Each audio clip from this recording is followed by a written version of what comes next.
नमस्कार। आज हम एक फोर्थ जो एक्सरसाइज है आपकी उसको लेकर के हाजिर हैं आपके सामने। Who says the Harappa and Mohenjodaro were not the two capital in the Indus valley civilisation. किसने कहा कि हड़प्पा मोहनजोदाड़ो सिंधु घाटी सभ्यता की दो राजधानियां नहीं थी? तो ये FR अचिन ने जो है वो कहा था। नेक्स्ट है आपका what was the evolutionary concept of वैदिक फिलोसफी। तो वैदिक दर्शन की विकासवादी अवधारणा क्या थी? तो इसमें जो है वो इसका सही आंसर रहेगा आपका मोनोथिज्म एंड मोनिज्म। तो ये केशवरवाद और अद्वैतवाद जो है वो सही आंसर रहेगा। नेक्स्ट है आपका the founder of the Sankhya philosophy was. तो ये जो है वो आपके जो कपिल मुनि थे वो जो थे इसके फाउंडर थे आपके सांख्य दर्शन के। नेक्स्ट है आपका कि द नागार्जुनी के वाज इरेक्टेड बाय। तो ये इसका जो सही आंसर रहेगा वो दशरथ रहेगा। ऑप्शन नंबर जो है वो ए रहेगा इसका। और फिफ्थ है आपका the Hathi Gufa inscription of Kharavela refer to the irrigational work of the. तो खारवेला का हाथी गुफा शिलालेख किसके सिंचाई कार्यों को उल्लेख करता है? तो वो करता है आपका ऑप्शन नंबर बी जो है वो नंदाज। नेक्स्ट है आपका the river which form the boundary between the Sankhya and Shakyas and Koliyas is. तो वे नदी जो शाक्यों और कोलियों के बीच सीमा बनाती थी कौन सी थी? गंडक, सरयू और रोहिणी, अचिरावती। तो इसका जो सही आंसर रहेगा वो ऑप्शन नंबर जो है वो डी रहेगा, रोहिणी नदी थी। नेक्स्ट है आपका the copper hoards are associated with the following wares. तो तांबे के भंडार मिल के शास्त्र वस्त्रों में से संबंधित है। तो ये है आपका जो है वो सही आंसर रहेगा आपका पेंटेड ग्रे बेयर्स एंड गेरुआ मृद रंग की मृद भांड और northern black polished ware and black and red wares. तो इसका जो सही आंसर रहेगा वो रहेगा आपका option number D, black and red wares. तो इट है who spoke about the gold rain of the Roman empire. तो रोमन साम्राज्य के सोने के बहाव के बारे में किसने बात की थी? तो इसका जो सही आंसर रहेगा वो रहेगा प्लिनी, स्ट्रैबो, हेरोडोटस और आर्यन में से जो प्लिनी इसका सही आंसर ऑप्शन नंबर सी। 9 है the Pallavas are started to have the dockyard at. तो पल्लवों का बंदरगाह कहाँ स्थित था?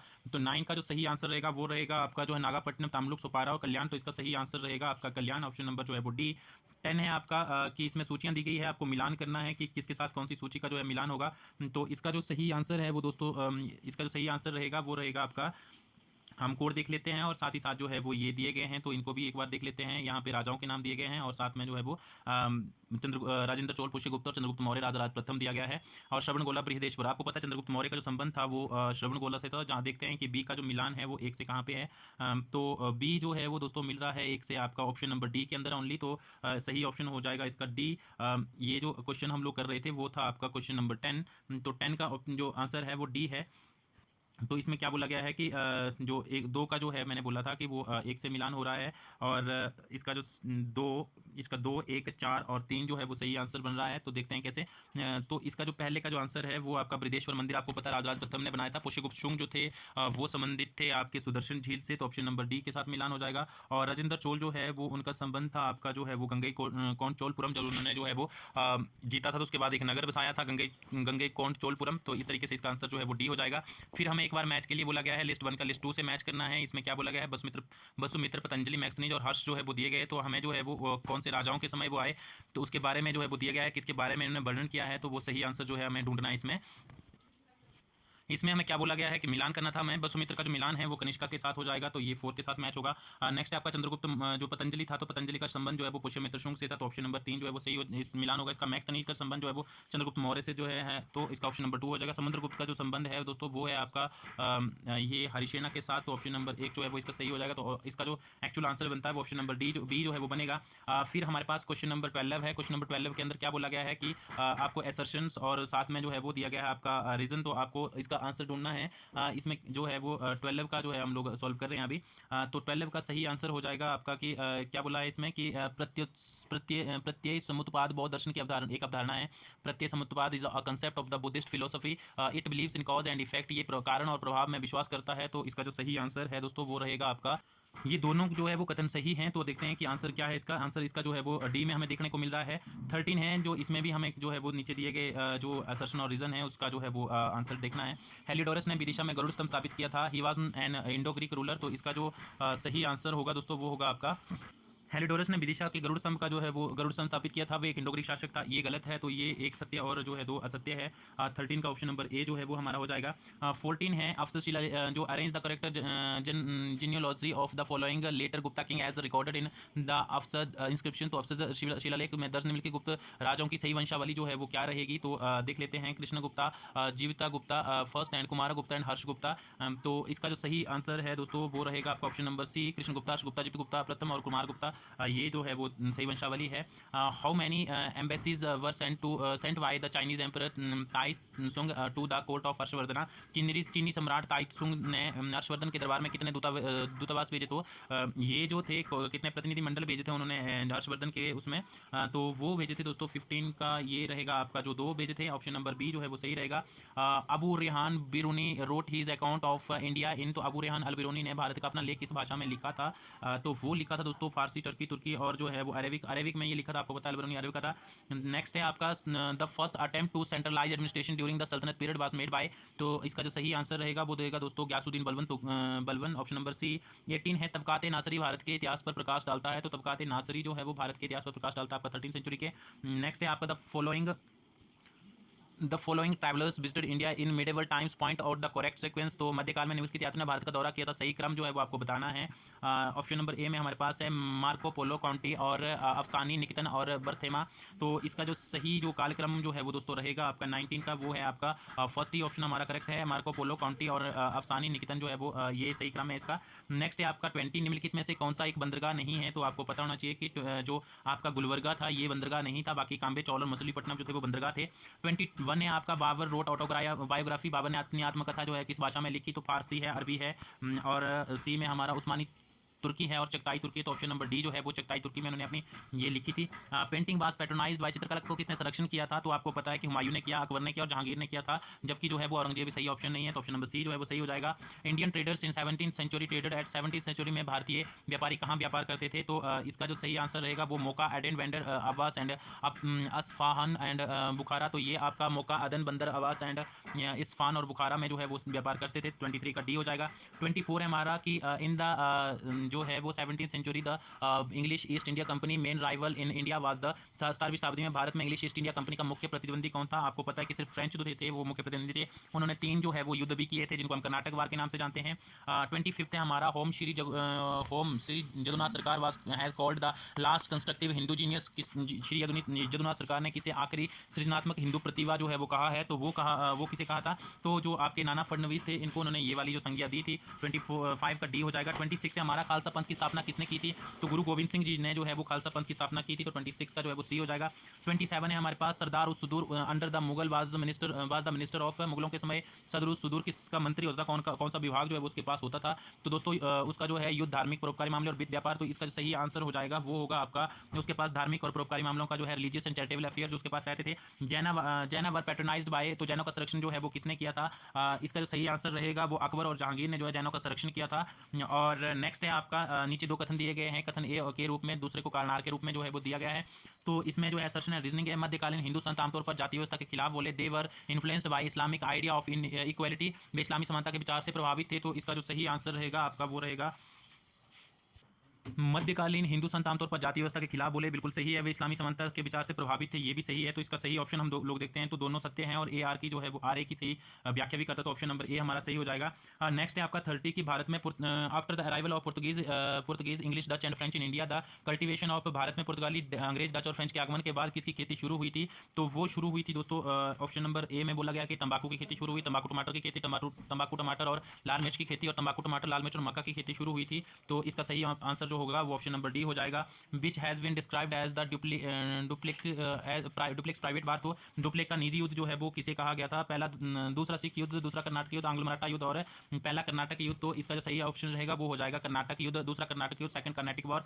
Which act एबोलिश्ड the monopoly of east India company trade in India, किस अधिनियम ने भारत में ईस्ट इंडिया कंपनी के व्यापार के अधिकार को समाप्त किया था? तो 32 जो है वो इसका सही आंसर हो जाएगा हमारे पास चार्टर अधिनियम 1813 का जो अधिनियम था उसमें जो है वो ये कंपनी के अधिकार को समाप्त कर दिया था, पर चीनी और जो है चीनी व्यापार पर जो है वो उनका प्रभुत्व बना रहा था, तो ये ऑप्शन नंबर जो है वो बी करेक्ट हो जाएगा, जो चीनी से भी जो है प्रभुत्व समाप्त कर दिया था आपका 1833 के एक्ट के अंदर, और उनको जो है वो एडमिनिस्ट्रेटिव अफेयर के तक जो है वो सीमित कर दिया गया था। मद्रास में रेतबाड़ी का बंदोबस्त जो है वो किसने शुरू किया था? टॉमस मुनरो जो है वो इसका सही आंसर है ऑप्शन नंबर सी। 34 है English was introduce as medium of instruction, तो अंग्रेजी को शिक्षा के माध्यम के रूप में किसने जो है वो किया था? तो ये थे आपके लॉर्ड मैकाले, और 1835 है ये एक्चुअली में, तो ऑप्शन नंबर ए सही हो जाएगा। चार्ल्स वुड जो आपका वुड डिस्पैच है वो 1854 के अंदर आया था। लॉर्ड क्लाइव, ये आपको सारी चीज़ें जो है वो याद रखनी है, क्योंकि जो ऑप्शन होते हैं उन्हीं में से अगला क्वेश्चन बनता है। हम लोग कर रहे हैं एक जो टेस्ट सीरीज हम लोगों ने शुरू करा है, एक एक्सरसाइज जिसके माध्यम से हम लोग लगभग 10,000 क्वेश्चन जो है वो करने वाले हैं, 10,000 प्लस क्वेश्चन जो आपके जो है वो आने वाले पेपर के लिए काफ़ी जो है वो महत्वपूर्ण रहने वाले हैं। तो देखते हैं 35 क्या बोलता है कि रेवोल्यूशनरी यूथ जो है मदन लाल ढींगरा शूट डेट। तो मदन लाल ढींगरा ने जो है वो किसे गोली मारी थी, तो उन्होंने जो है वो करजन बाइली को जो है वो गोली मारी थी। तो आपने बताना कि जनरल डायर को जो है वो गोली किसने मारी थी। आपका नेक्स्ट है आपका 36। तो इसमें बोला in 1970 Gandhi's intervention in the Ahmedabad mill strike led to the enhancement of wages of the workers by 1917 में गांधी के हस्तक्षेप थे अहमदाबाद मिल की हड़ताल में मजदूरों के वेतन में कितनी वृद्धि की गई थी। तो 36 का जो ऑप्शन नंबर सी है वो सही रहने वाला 35%। 37 हम लोग देखते हैं, इसमें क्या बोला कि राष्ट्रीय कांग्रेस ने अपने सत्र में मौलिक अधिकारों पर प्रस्ताव कहाँ अपनाया था। तो इसका जो है गुवाहाटी 1926, मद्रास 1937, लाहौर 1929 और कराची 1931। तो 37 का जो सही आंसर रहेगा वो रहेगा आपका कराची 1931। नेक्स्ट है आपका हु आर्ग्यूड दैट द खिलाफत movement was the result of the emergence of middle class among Indian Muslims. किसने तर्क दिया खिलाफत आंदोलन भारतीय मुसलमानों के मध्यम वर्ग के उदय का परिणाम था। तो 38 का जो सही आंसर होगा वो था आपका मुशरुल हसन जो थे, उन्होंने ये वाली चीज़ जो है बोली थी, ऑप्शन नंबर सी। नेक्स्ट है आपका 39 who president over the first session of all India trade union Congress. तो 1920 के अंदर ये हुई थी और इसको जो है वो हेड किया था आपके जो है लाला लाजपत राय जी ने। ऑप्शन नंबर ए सी जो है वो सही हो जाएगा इसका। 40 है किस आयोग ने भारत के लिए अकाल संहिता अपनाने की सिफारिश की थी। तो भारत के लिए अकाल संहिता अपनाने की कोशिश की थी, जो आपकी सिफारिश की थी वो की थी स्ट्रेची कमीशन जो 1880 के अंदर जो है गठित किया गया था। आपने बता जो ये कैंपबेल मैकडोनल्ड और लायल कमीशन भी आपके फेमाइन कमीशन थे। तो आपको याद रखना है, इनकी क्रोनोलॉजी भी आपसे पूछी जाती है, जिसमें आपको मिलान करने के लिए भी पूछा जा सकता है, इनके हेड के बारे में पूछा जा सकता है। तो यहाँ पे आपको इतनी सारी इन्फॉर्मेशन एक ही क्वेश्चन के अंदर मिल रही है, ये भी आपको जो है वो याद होना चाहिए। 41 है आपका। 41 में क्या बोला गया कि who prophesied that the railway would become the for runner of modern industry. किसने भविष्यवाणी की कि रेलवे जो है वो आधुनिक उद्योग का अग्रदूत बनेगा। ये भविष्यवाणी जो है वो कार्ल मार्क्स के द्वारा की गई थी और कार्ल मार्क्स ने भारत के संबंध में बोला था कि रेलवे भारत में कोई जो है वो खास जो है वो फायदा नहीं करेगा। तो who was appointed 1856 as the resident of Awadh by Dalhousie to give him reports about its administration. तो 1856 में जब अवध का जो विलय जो है वो ब्रिटिश साम्राज्य में किया गया था, तो उस समय जो है वो रिपोर्ट किसने दी थी या फिर वहाँ का प्रशासक किसे नियुक्त किया गया था। तो वो किया गया था आपके कर्नल सलीम कौर। इसी के जो है वो रिपोर्ट के ऊपर जो है अवध का विलय जो है वो कर लिया गया था अंग्रेजी साम्राज्य में। अब हमें दिया गया है कि यहाँ पे जो है वो मिलान करना है आपका मौलाना अब्दुल कलाम आजाद, जवाहरलाल नेहरू, एम के गांधी और सुरेंद्र नाथ बनर्जी जो है वो चार हमें जो है वो सूची दी गई है, हमें इसका मिलान करना है। तो गांधी जी का संबंध आपको पता है हिंद स्वराज से है, तो इसका जो है वो 2 हो जाएगा, सी का 2 हो जाएगा। और अल हिलाल जो है वो मौलाना अब्दुल कलाम आजाद की, तो इसका जो ए का जो है वो 3 हो जाएगा। जवाहरलाल नेहरू जो है ग्लिम्पस ऑफ द हिस्ट्री, तो ये ऑप्शन नंबर 4 के साथ मिल जाएगा आपका। Surendra Nath Banerjee a nation in the making, तो ये जो है वो ऑप्शन नंबर 1 के साथ मिलान होगा। तो 3, 4, 2 और 1 जो है वो किस ऑप्शन में हमें देखने को मिलता है, 3, 4, 2 और 1, ये जो है ऑप्शन नंबर सी में हमें देखने को मिल रहा है। तो 43 का जो है वो ऑप्शन नंबर सी हो जाएगा। 44 दिया गया है, इसमें असर्शन और रीजन जो है वो दिया गया है। बोला है कि ब्रह्मो समाज यूज द वर्ड शुद्धि मूवमेंट, पहले ही गलत हो गया। शुद्धि मूवमेंट जो है वो आपको पता है कि ब्रह्मो समाज से रिलेटेड नहीं है। आप कमेंट बॉक्स में बता सकते हैं कि दयानंद सरस्वती ने जो है वो शुद्धि मूवमेंट लॉन्च किया था, तो उन्होंने जो है वो किसकी स्थापना करी थी, ठीक है, और किस का आंदोलन था ये शुद्धि मूवमेंट। ओके, और ये पहला गलत हो गया। नेक्स्ट है आपका Shuddhi movement made the reconversion of those Hindus who had once been willingly or forcibly converted into the other religion, what are now willing to come back into the fold of Hinduism। शुद्धि आंदोलन का अर्थ उन हिंदुओं का पुनः धर्मांतरण करना था जो एक बार स्वेच्छा से या फिर जबरदस्ती अन्य धर्मों में परिवर्तित हो गए। तो ये जो स्टेटमेंट है ये सही है। तो पहली गलत और दूसरी सही जो है वो देखते हैं किसमें है। तो इसमें जो है वो दिया गया है ऑप्शन नंबर डी, तो ये सही रहेगा आपका। 44 का ऑप्शन नंबर डी है। 45 है the name of colonel Salim, मैंने ऊपर भी आप बात की इसकी, illustrated with the which event, तो वो उन्होंने जो है वो सप्रेशन ऑफ द ठगी जो है, ठगी एक प्रथा थी भारत के अंदर, उसके ऊपर जो है वो इन्होंने काम किया था। ऑप्शन नंबर बी सही रहेगा। द नेक्स्ट है the fee paid to the lord of the for the use of mill brewery and bakery was known. तो दोस्तों ये जो है वो वर्ल्ड हिस्ट्री से पूछा गया आपका, और ऑप्शन नंबर जो है बी जो है वो सही रहेगा। कॉर्बी नाम का टैक्स जो है वो लोग वसूल करते थे। द राइज ऑफ जो इसका The rise of workers to economic power, westernization of the world and arrival of slavery were the consequences of। तो 47 का जो सही आंसर रहेगा वो होगा फ्यूडलिज्म। तो फ्यूडलिज्म तो सामंतवाद इसका सही ऑप्शन है। मैच द फॉलोइंग, इसमें आपको मैच करना, ऑथर दिया है, उनके काम दिए हैं। तो इसका जो एरामस, मैकियावेली, थॉमस मोर और डांटे जो है वो ये दिए गए हैं, आपको इनका जो है वो मिलान करना है, ठीक। जो इरामस है इनका जो है प्रेज ऑफ फॉली, और मैकियावेली जो है द प्रिंस इन्होंने लिखी, थॉमस मोर जो यूटोपियन इन्होंने लिखा था, और जो है डिवाइन कॉमेडी दांते की है। तो ऑप्शन नंबर डी हमारा सही होगा। 4 3 2 और 1। नेक्स्ट है आपका bullionism and the favourable balance of trade were the basic feature of. तो 49 का जो ऑप्शन नंबर रहेगा वो कमर्शियलिज्म व्यापारवाद रहेगा। नेक्स्ट है आपका 50, इसमें भी हमें मिलान करने के लिए बोला गया है। Council of Trent, Adolf Hitler और Jean Jacques Rousseau, reformation and Benito Mussolini जो है वो दिए गए हमें। तो आपको जो है वो इसका जो है आंसर ढूंढना है। तो काउंसिल ऑफ ट्रेंट का मिलान होगा आपका काउंटर रिफॉर्मेशन के साथ। एडोल्फ हिटलर जो है फ्यूरर जो है इनका है, और जीन जैकब रूसो जो है ये सोशल कॉन्ट्रैक्ट के लिए जाने जाते हैं, और बनीतो मुसोलिनी जो है ड्यूसे के लिए जाने जाते हैं। तो ऑप्शन नंबर डी जो है वो सही हो जाएगा। इस तरीके से हमने फोर्थ जो टेस्ट सीरीज है वो कंप्लीट कर ली है। और अगर आप इसी तरीके का और कंटेंट चाहते हैं और ये पीडीएफ अगर आप चाहते हैं तो आप मेरे दिए नंबर पर संपर्क कर सकते हैं। 190152000134 जो है वो आप इस पर कॉन्टैक्ट कर सकते हैं। साथ ही आप लाइक शेयर और सब्सक्राइब जो है वो जरूर करिए। Thank you so much. जय हिंद, जय भारत दोस्तों।